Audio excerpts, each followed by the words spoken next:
เวลา6 โมงแลงบัวควายกำลังเข้าแหล่งแกว่งหางไล่ยุงในคอส่วนตัวของเฮาเมื่อรับจ้างเขาอยู่เมืองบางกอกมานอนไล่ยุงในตรอกขายแหงสู้แบบวันต่อวันป่านนี้บ้านเฮากินข้าวแลงห่วมพาม่วนใจจำปนปลาเค็งแม่ไทย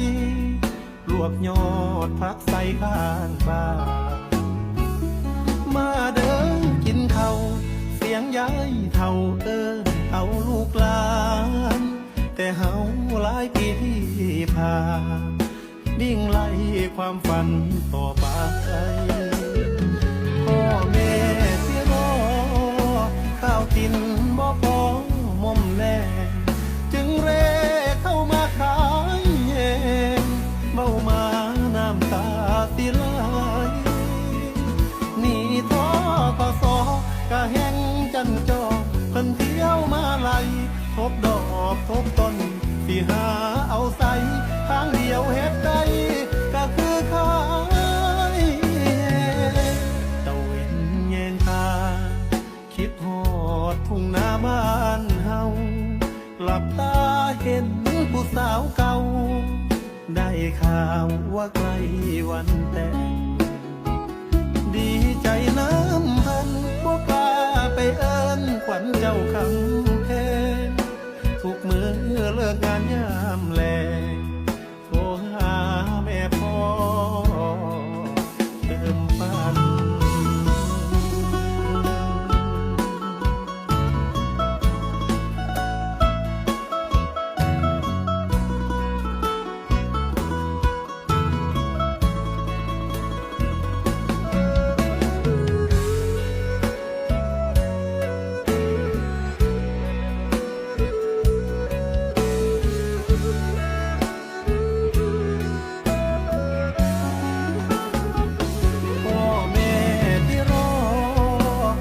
กินบ่พอ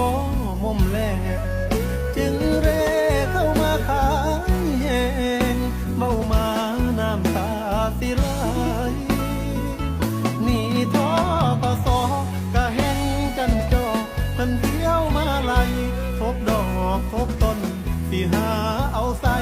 ทางเดียวเฮ็ดได้ก็คือขาย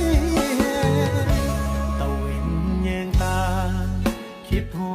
ดทุ่งนาบ้านเฮาหลับตาเห็นผู้สาวเก่าได้ข่าวว่าใกล้วันแต่ง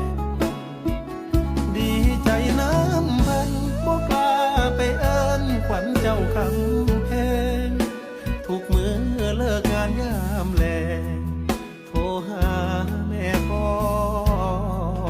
เติมฝัน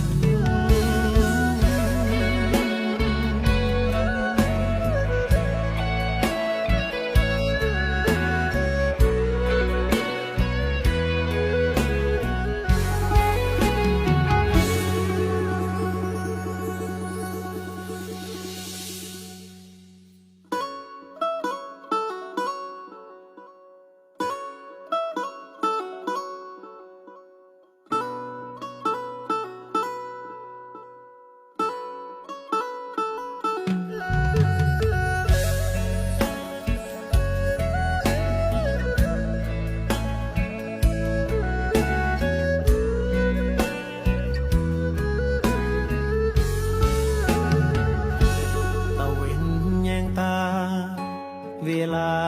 6 โมงแลงบัวควายกำลังเข้าแหล่งแกว่งหางไล่ยุงในคอส่วนตัวของเฮาเมื่อรับจ้างเขาอยู่เมืองบางกอกมานอนไล่ยุงในตรอกขายแหงสู้แบบวันต่อวันป่านนี้บ้านเฮากินข้าวแลงห่วมพาม่วนใจจำปนปลาเค็งแม่ไทยลวกยอดผักใส่ข้างบ้านมาเดินกินข้าวเสียงยายเท่า